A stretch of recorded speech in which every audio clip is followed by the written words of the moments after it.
What nonsense are you talking, विजय? अरे तुम जानते हो तुम क्या बकवास कर रहे हो? मैं बकवास नहीं कर रहा हूं, बकवास नहीं कर रहा हूं। मैंने बहुत यकीन और बहुत विश्वास से आपको ये केस दिया। आपकी मुंह मांगी कीमत दी मैंने। और आप, अरे आपने कोर्ट में जज के सामने मुंह ताके और वो सामने वाला वकील नहीं है, तुम्हारा भाई है। हाँ, मेरा भाई अजय। मेरा भाई अजय वहां पे शकील को मुजरिम ठहरा था, दलीलें देता रहा, चश्मदीद गवाह पेश करता रहा। और आपने ना कोई दलील दी, ना कोई चश्मदीद गवाह पेश किया। मिस्टर विजय, अदालत का मुंह शायद तुमने पहली बार देखा होगा, मैंने नहीं। अंत तक पहुंचने के लिए शुरुआत जानना बहुत जरूरी होता है। इस तरह पानी में कूदने से पहले उसकी गहराई ना नापो तो डूबने का खतरा रहता है। आप बोल कर मेरे को छोड़ देंगे और समझने में नहीं आएगा, क्योंकि वकील मैं वकालत करता हूं और इस वकालत की लत ने मुझे यहां तक पहुंचाया। और इस वकील की दलील कानून के गले में कब ठीक बन के चुभेगी ना, तुम्हें इस बात का अंदाजा नहीं है मिस्टर विजय, क्योंकि हमें केस की तह तक पहुंचना पड़ता है। लेकिन फिर भी तुम्हें यह लगता है कि मेरी फीस देकर तुमने मुझे खरीद लिया है, तो फाइन, अपने पैसे वापस ले लो और किसी और काबिल वकील को हायर करो। तो मेरा कहने का यह मतलब है, प्लीज आप मेरी बात को समझने की कोशिश कीजिए। विजय, मैं तुम्हारी बात समझ रहा हूं, तो इस वक्त तुम जिस मानसिक स्थिति में हो, तुम्हारी जगह कोई और होता वो भी इसी तरह दिया। एक मिनट, या हाँ गुप्ता बोल। अच्छा, प्रमोद कश्यप का एड्रेस मिल गया? बता। Okay, alright, okay, thank you. Vijay, तुम्हें इसी वक्त मेरे साथ चलना होगा और जैसा मैं कहूं बिल्कुल वैसा ही करना।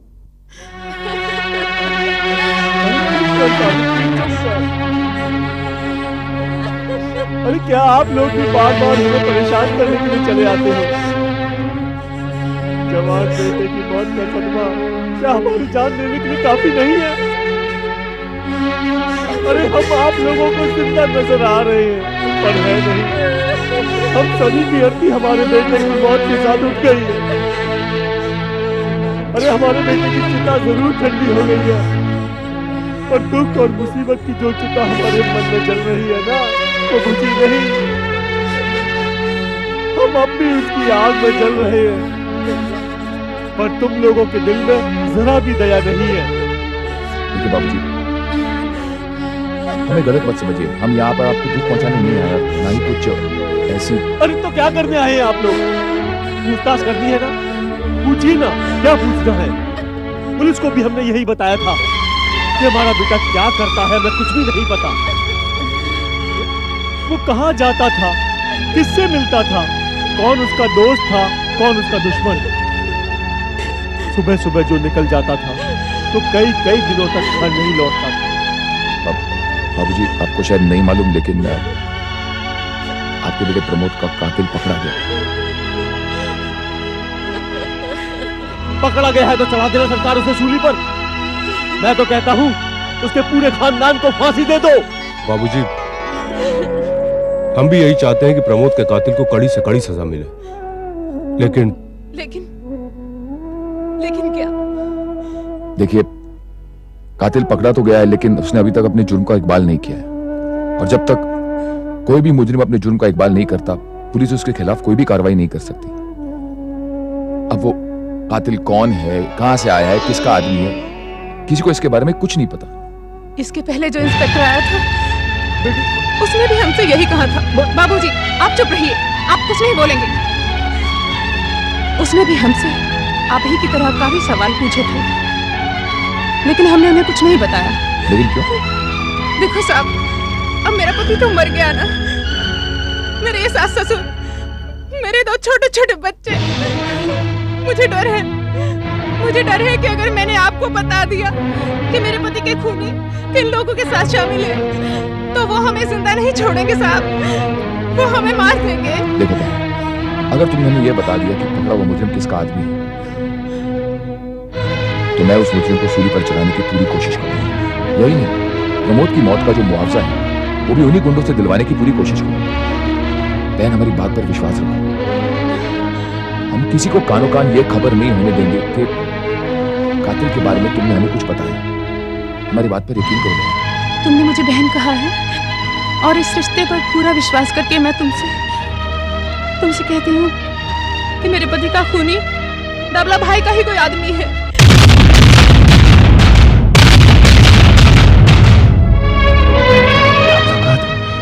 हाँ, वही डाबला भाई जो क्लब चलाता है। मेरा पति अक्सर वहां जाया करता था और उसने मुझे पिछली बार बताया था कि उसकी डाबला के लोगों के साथ कुछ दुश्मनी हो गई थी। मुझे पूरा यकीन है कि जो खूनी पुलिस ने पकड़ा है वो जरूर डाबला का ही आदमी होगा। डाबला भाई।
मैं जानता हूं कि आपको शराब बहुत पसंद है,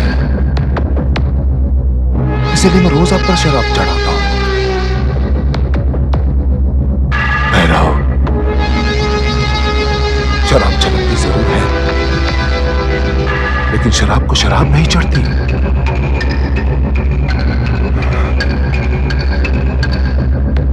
मुझ पर भी ऐसी कृपा करें भैरव, मुझे भी कभी शराब ना चढ़े, कभी नहीं।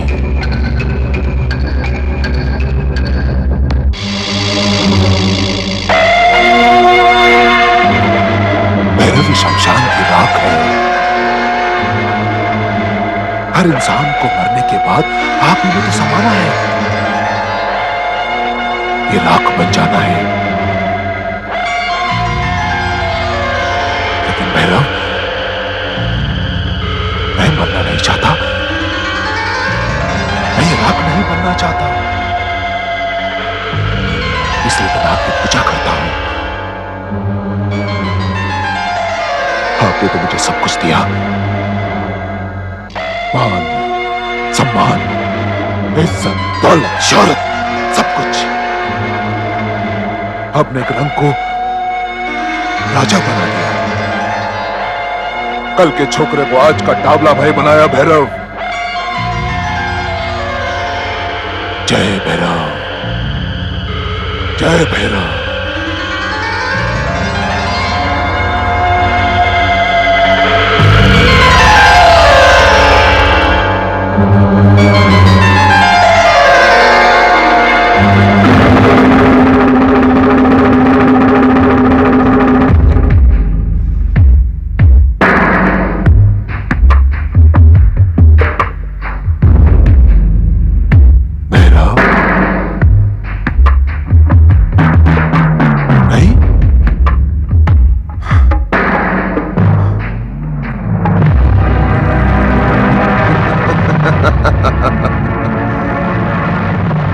जय भैरव।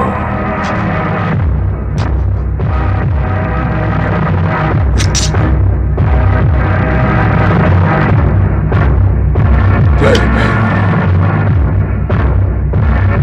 जय भैरव, जय भैरव।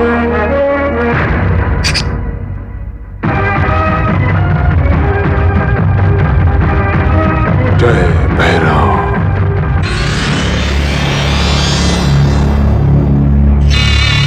जय भैरव। जय भैरव।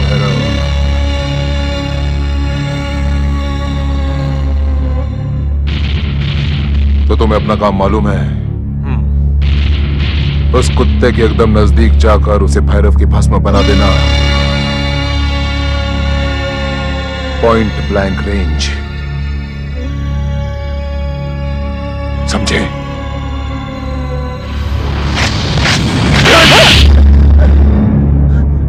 भैरव की भस्म को साफ करता दो। अरे यही भस्म तुझे कामयाब बनाएगी। इस भस्म को साफ नहीं करना कभी।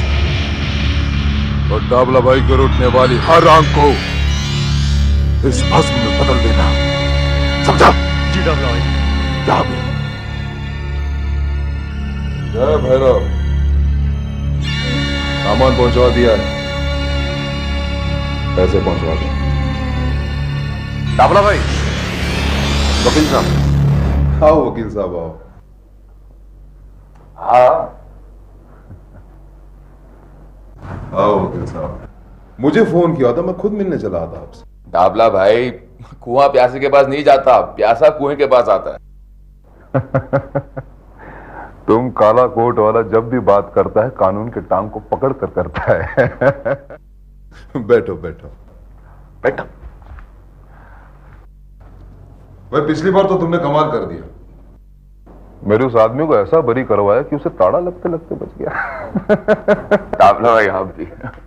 बोलो क्या काम के लिए आए हो? किसी को टपकाना है? अरे नहीं डाबला भाई, किसी को टपकाना होता तो आपको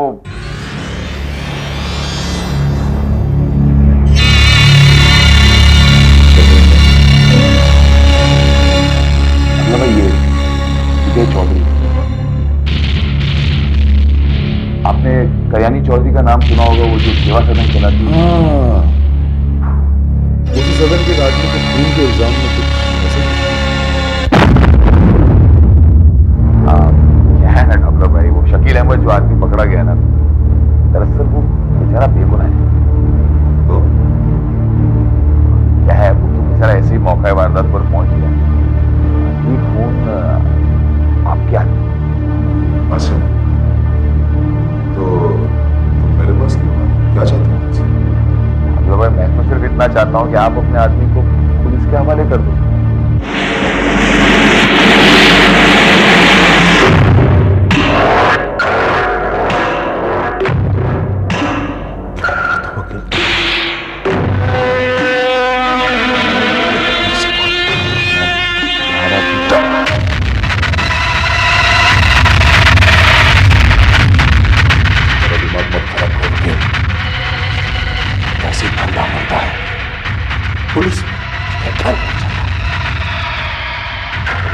मेरे आदमी को फंसा दे, इसमें तेरा क्या फायदा है? अब क्या है ना डाबला भाई, मेरा डायरेक्टली कोई फायदा नहीं है, लेकिन क्या है, ये विजय चौधरी अपने रिश्ते में है। अब इस सारे हादसे से इसकी मां को इतना सदमा पहुंचा है और बदनामी हुई है, तो मैं चाहता था कि सोचेगा सोचेगा।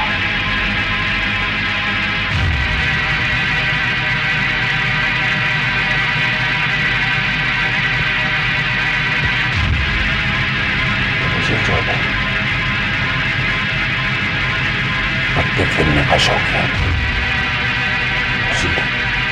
तू मेरी खिलौना के पत्ते खेलता है ना? जी, मेरे आदमी रसाक ने तुझे ऑफर भी दिया था इससे पहले। ऑफर?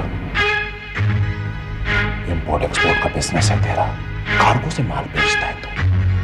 वो डाबला भाई, वो मेरा नहीं, मेरे पापा का है। अरे बात तो एक ही है ना, बिजनेस तेरा, तेरे बाप का बिजनेस तो है। देख विजय, तू मेरा साथ देगा तो मैं भी तेरा साथ दूंगा। डाबला भाई, मैं को समझा नहीं। समझने की बात है ही नहीं, सीधी सी बात है। तेरा इंपोर्ट एक्सपोर्ट का बिजनेस है। आज से जो भी तेरा माल एक्सपोर्ट होगा उस पे मेरा माल जाएगा, और जो भी तेरा माल इंपोर्ट होगा उसमें मेरा माल आएगा। मेरा आदमी तुझे सबको समझा देगा, तुझे कुछ करने की जरूरत नहीं। एक वकील, मैंने अपने धंधे में आज तक अपने आदमी को कभी पुलिस के हवाले नहीं किया, लेकिन बात इसका है, इसके खानदान का है, इसके खानदान की इज्जत का है, तो सोचेगा मैं। लेकिन इसमें मेरा भी कोई फायदा होना चाहिए। विजय, सोच क्या रहे?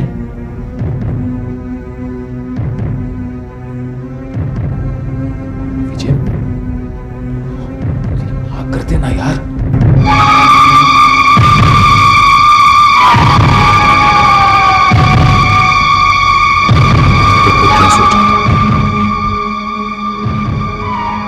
मुझे कोई जरूरत नहीं, तुम घर जाओ, आराम से बैठकर सोचो, फिर मेरे पास आओ।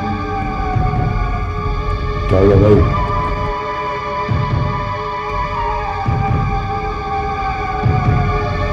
मुझे सोचने की जरूरत नहीं है।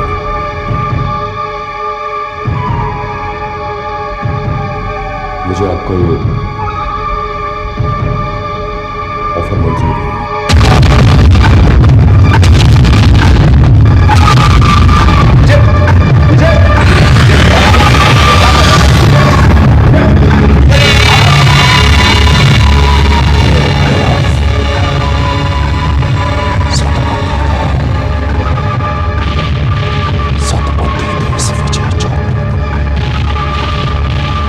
विजय मेरी बात सुनो, विजय मेरी बात सुनो यार। क्या बात सुनो? क्या आप ये कहना चाहते हैं कि शकील भाई को दलदल से निकालने के लिए मैं अपने आप को और अपने परिवार को दलदल में छोड़ दूं? हाँ? देखो विजय, बेवकूफी की बातें मत करो। अरे जज्बातों में बहकर सच्चाई से दूर मत भागो। जरा सोचो, अगर शकील बाइज्जत बरी नहीं हुआ तो मां का क्या होगा, तुम्हारे परिवार का क्या होगा, कल्याणी सदन का क्या होगा? लेकिन इसका ये मतलब तो नहीं है कि मैं... अरे मेरे भाई विजय, मुझे ताबला का आइडिया बिल्कुल बुरा नहीं लगता, उसकी डील में कोई गड़बड़ नहीं है, सिर्फ तुम्हें जरा होशियारी बरतनी है।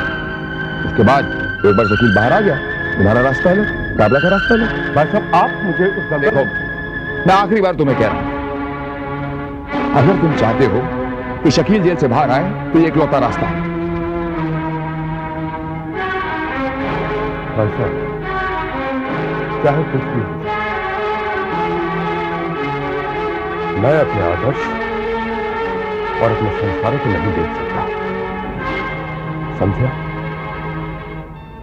विजय, विजय, अरे आज के जमाने में आदर्श और संस्कार बेचे नहीं, खरीदे जाते हैं।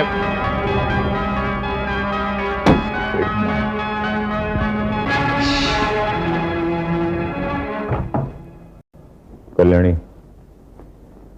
तुम इसी तरह अंदर अंदर घुटती रहोगी और पल पल परेशान होती रहोगी तो अपने आप को बीमार कर दोगी। जानती हूं, पर कभी कभी मन बहुत उदास होता है, चारों तरफ अंधेरा नजर आता है। ये नेचुरल है कल्याणी, इसमें तुम्हारा कोई दोष नहीं है। नेगेटिव थिंकिंग को हमेशा दिमाग में नहीं रखना चाहिए। अंधेरे के बाद उजाला आता है और रात के बाद दिन। और शकील का जो वकील है ना, वो काफी काबिल आदमी है, उसने आज तक एक भी केस नहीं हारा। मेरी चिंता का वो भी एक कारण है, उसने आज तक एक भी सच्चा केस हाथ में नहीं लिया, हमेशा झूठा मुकदमा उसने। तुम्हारे लिए तो अच्छा ही है ना, अगर झूठा मुकदमा सच्चा साबित करके वो मुजरिम को छुड़ा सकता है तो शकील तो निर्दोष है ही, उसे छुड़ाने में दिक्कत नहीं होनी चाहिए। पर पहली हियरिंग में तो वो कुछ नहीं कर सका। देखो कल्याणी, उसने अगर ये केस हाथ में लिया है तो कब क्या कहना है वही बेहतर जानता है। इस मुश्किल से छुटकारा पाने के लिए तुम जितना कुछ कर सकती हो तुमने किया। ऊपर वाले पर भरोसा करो, सब ठीक हो जाएगा।